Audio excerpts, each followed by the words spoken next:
अनिवार्य हो गया। पर भारत के मुसलमान खुद को अपडेट करने के लिए 15,000 का फोन ले सकता है, पर 5,000 की एडमिशन फीस भरने में नानी याद आ जाती है। स्कूल कॉलेजों में भेदभाव के शिकार भी मुसलमान होते जा रहे हैं। इनके पास ना तो कोई सामाजिक लीडर है, ना ही पॉलिटिकल लीडर।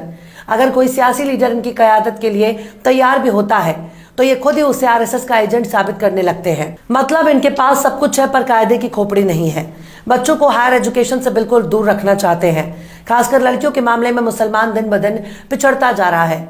ये एकजुट होकर दरगाह बनाने के लिए पैसा इकट्ठा कर सकते हैं, एकजुट होकर कव्वाली के लिए चंदा वसूल कर सकते हैं, एकजुट होकर मुशायरे के लिए चंदा बटोर सकते हैं, एकजुट होकर महज एक रात के लिए बड़े शायर को बुलाने के लिए 5 लाख का चंदा इकट्ठा कर सकते हैं, पर एकजुट होकर खुद के लिए स्कूल कॉलेज यूनिवर्सिटी बनाने के लिए पैसा इकट्ठा नहीं कर सकते। फिरका परस्ती के नाम पर आपस में लड़ाने वाले मौलाना की तकरीर के लिए इनके पास पैसा है, पर अपने बच्चों को पढ़ाने के लिए ना तो इनके पास पैसा है, ना ही हौसला।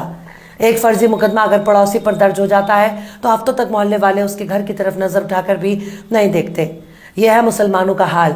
यूं ही कोई बुलडोजर लेकर नहीं पहुंच जाता। मुर्दों के बीच हर चलने फिरने और टोपी लगाने वाली लोग जिंदा नहीं कहे जा सकते। जिंदा होने के लिए जिंदा नजर आना भी जरूरी है। इनके पास सब कुछ है, पर इकट्ठा होकर अपना नेता चुनकर संसद और विधानसभा में पहुंचाने की ताकत नहीं है। अगर मुसलमानों के बीच से कोई एक नेता खड़ा हो जाता है, उसको गिराने के लिए खुद इन्हीं के बीच से एक और मुसलमान खड़ा होकर मुकाबला करता है।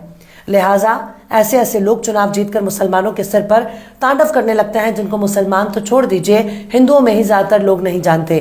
मतलब आपस में लड़कर ये दूसरों को जिताने में यकीन रखते हैं, पर औकात नहीं है कि खुद का कोई नेता चुन सके जो इनकी सदन में आवाज पहुंचा सके। इस वक्त मुसलमानों ने बस एक ही महारत हासिल कर ली है, और वो है थाना।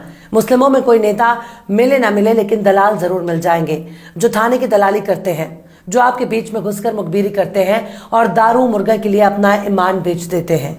इसी तरह से जमीन की दलाली में मुसलमानों ने झंडे गाड़ रखे हैं। अगर शहरों की बात की जाए तो इनको पैसे की इतनी हवस है, ये दाढ़ी टोपी कर दलाली करते हैं ताकि दूर से कोई भी इनके बहुत बड़ा मुत्तकी और परहेजगार आदमी समझे, पर इनकी दाढ़ी के पीछे सारे ऐप छिपे हुए हैं। मिसाल के तौर